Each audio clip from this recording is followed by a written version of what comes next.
Hallelujah, pass the basket. Yeah, would you pass the basket?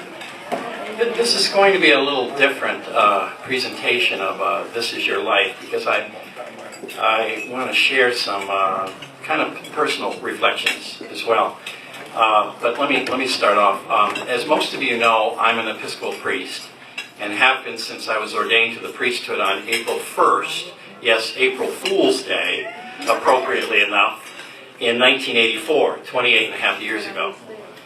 Let me first tell you what I did before entering the priesthood, and then I'll tell you some other biographical things.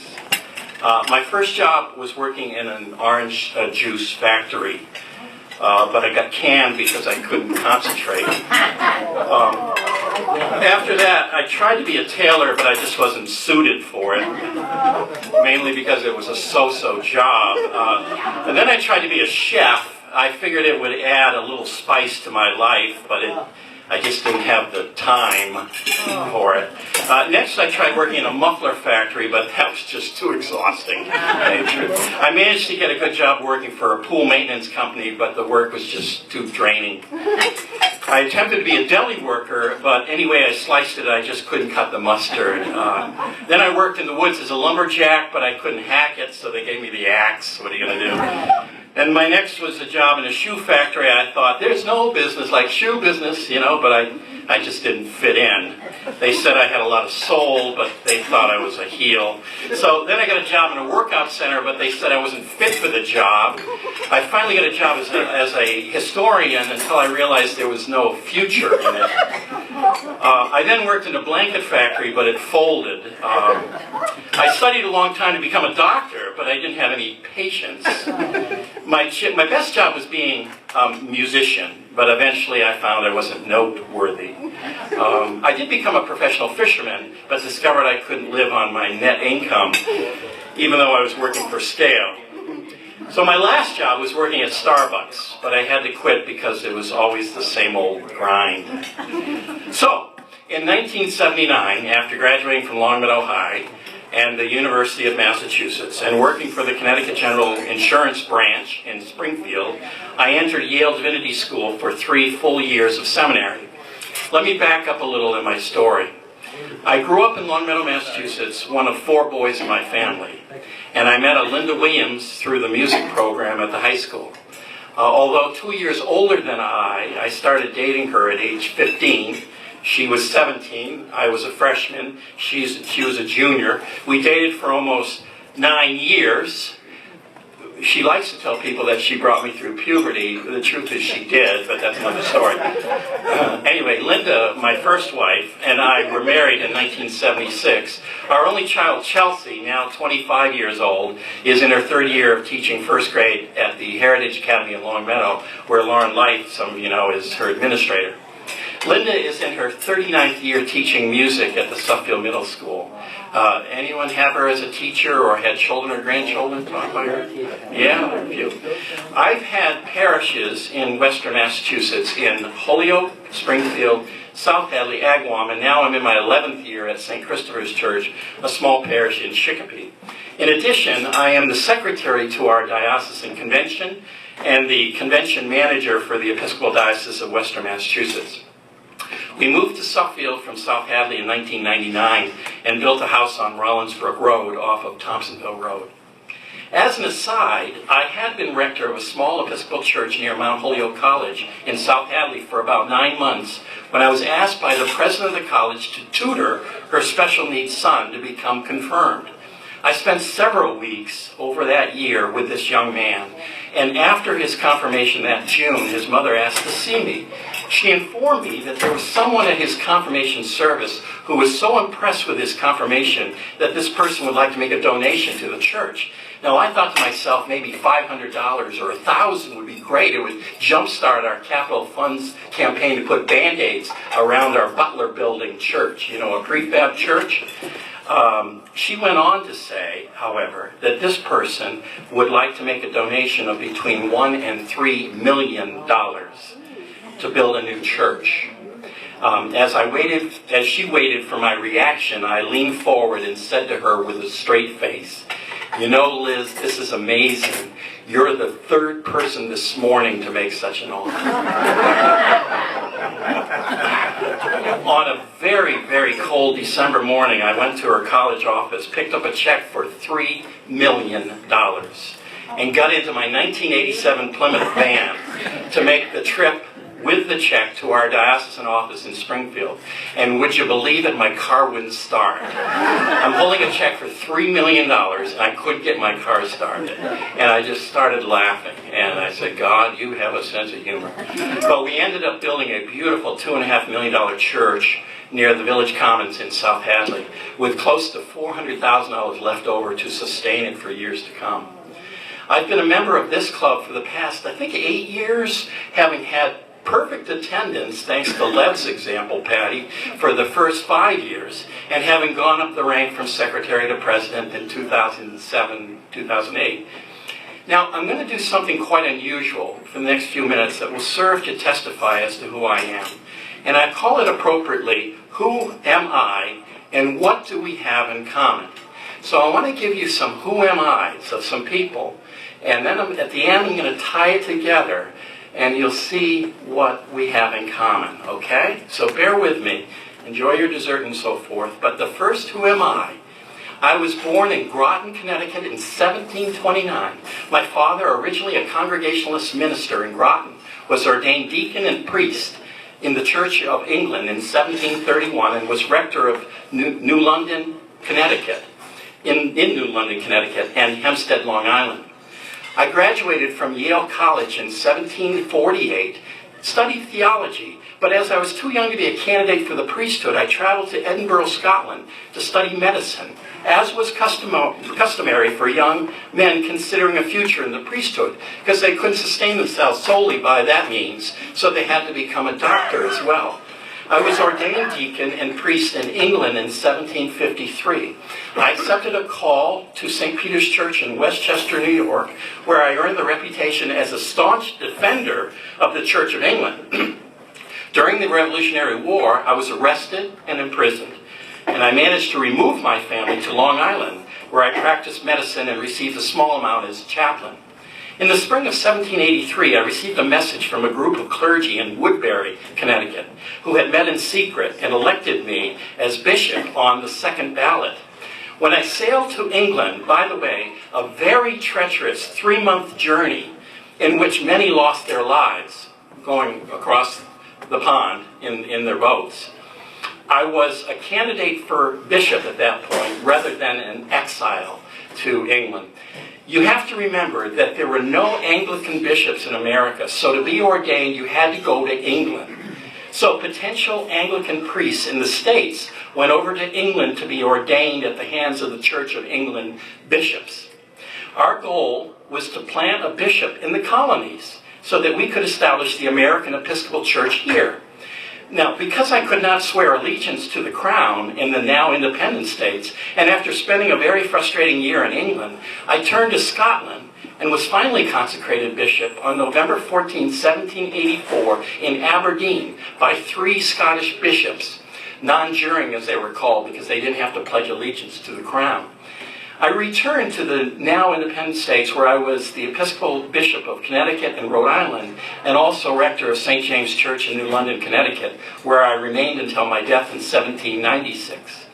With me as the first Episcopal bishop in the states, the church could now ordain bishops and priests without the need of the Church of England, and the church in the colonies grew and flourished. Who am I? I was the first American Episcopal bishop, the second presiding bishop of the Episcopal Church, and the first Episcopal bishop of the Diocese of Connecticut and Rhode Island. My name is Samuel Seabury. Who am I? I was born in Scotland in 1723. I obtained a Master's of Arts from the University of Edinburgh in 1739. I remained at the university to study divinity. I became a Church of Scotland Presbyterian minister in 1745. Any Presbyterians here by any chance? Okay. During my pastorates, I wrote 3 very well-known works on theology, and I was awarded a Master of Arts, Bachelor of Divinity, and Doctorate of Divinity from the University of St. Andrews in Fife. I accepted an invitation to become president and head professor of the small Presbyterian College of New Jersey in Princeton. To fulfill this, my family and I emigrated to New Jersey in 1768 at the age of 45.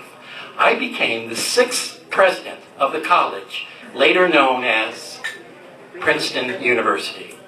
As the college's primary occupation at the time was training ministers, I was a major leader of the early Presbyterian Church in America. I managed to transform a college designed predominantly to train clergymen into a school that would equip the leaders of a new national generation. I'm proud to claim that among my students, of whom James Madison and Aaron Burr were my most prominent, came 37 judges, 3 of whom made it to the U.S. Supreme Court, 10 cabinet officers, 12 members of the Continental Congress, 28 U.S. senators, and 49 United States congressmen. One of my proudest accomplishments was being one of the signers of the Declaration of Independence. I was, in fact, the only active clergyman and the only college president to sign the Declaration. I died in 1794 at age 71 on my farm just outside of Princeton, and I am buried in the Princeton Cemetery. Who am I? My name is... What? No, my name is John Witherspoon. Who am I?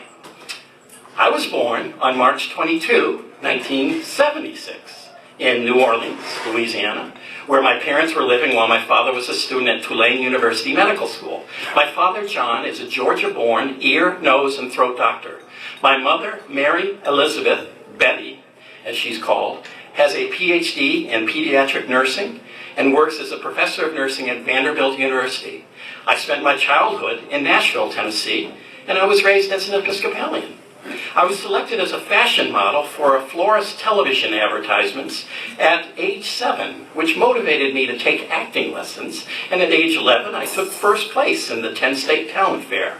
I attended Stanford University as an English Lit major. After completing 1 year of studies, I left Stanford to pursue an acting career.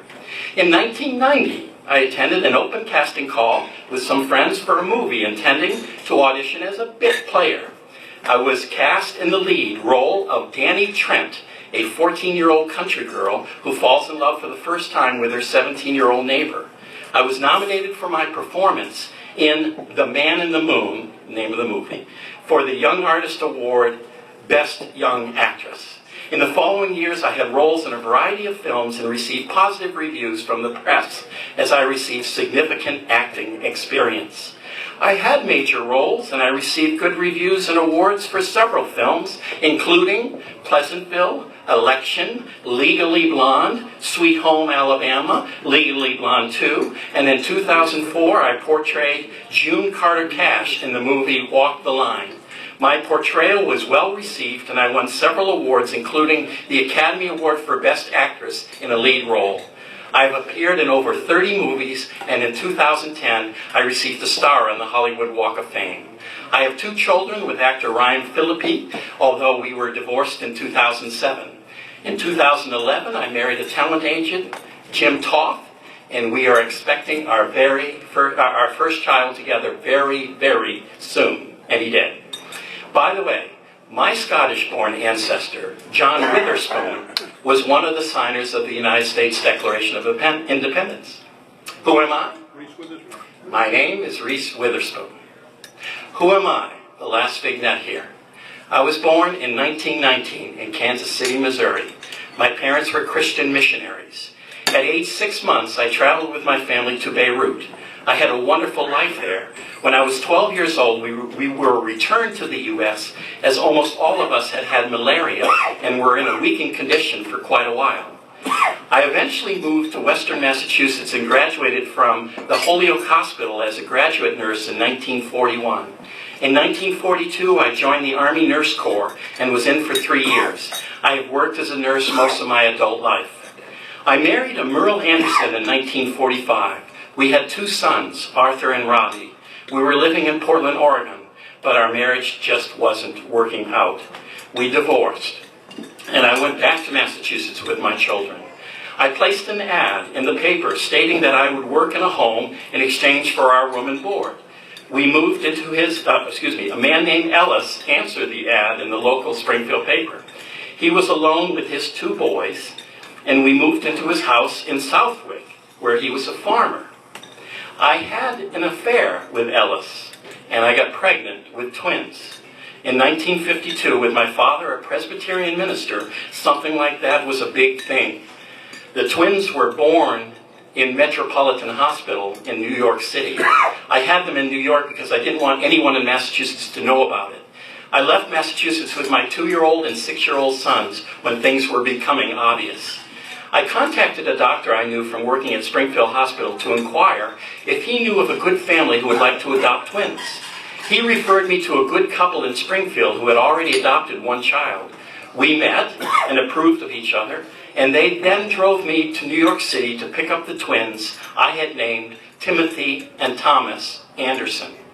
Their adoption was processed, their names were changed, and I promised the couple, at their request, that I wouldn't try to contact the boys while they were growing up.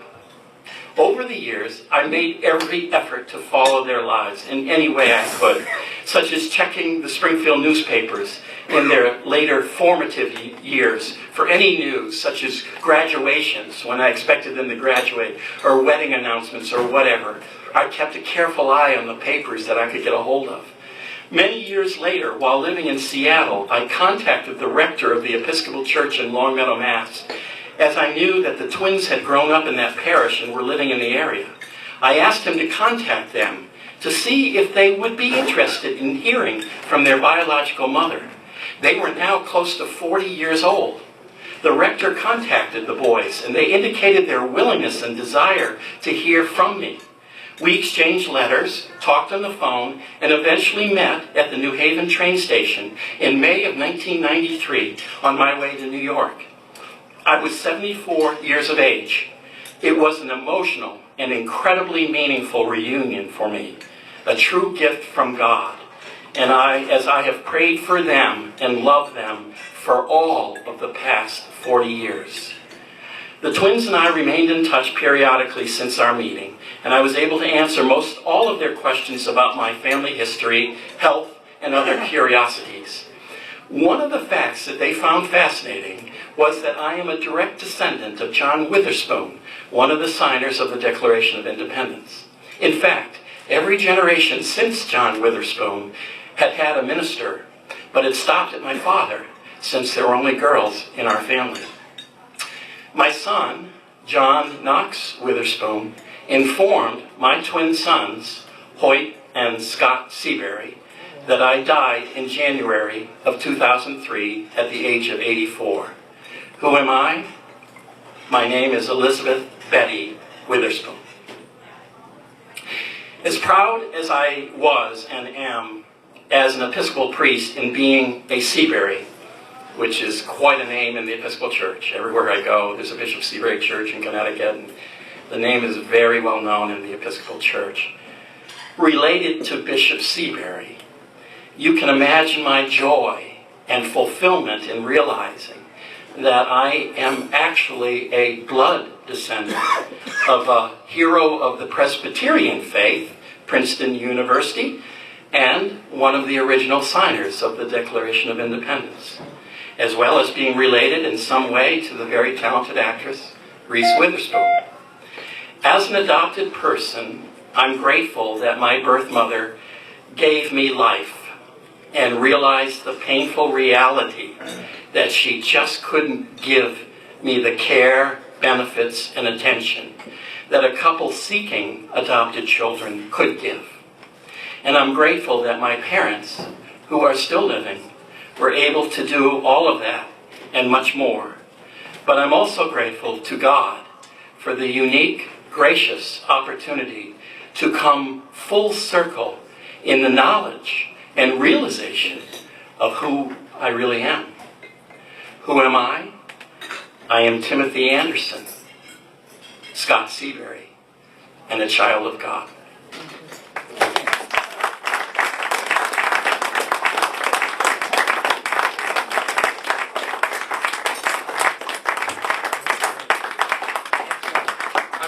I'm trying to tell that story. You're only the second group of people I've shared that with, because it's as I grow older, I just turned 60, it's becoming more and more meaningful to me. Not only the price that my birth mother paid, but the price that my parents have paid over the years. So I felt enough trust with you to share that tonight, and thank you for the opportunity. Thank you.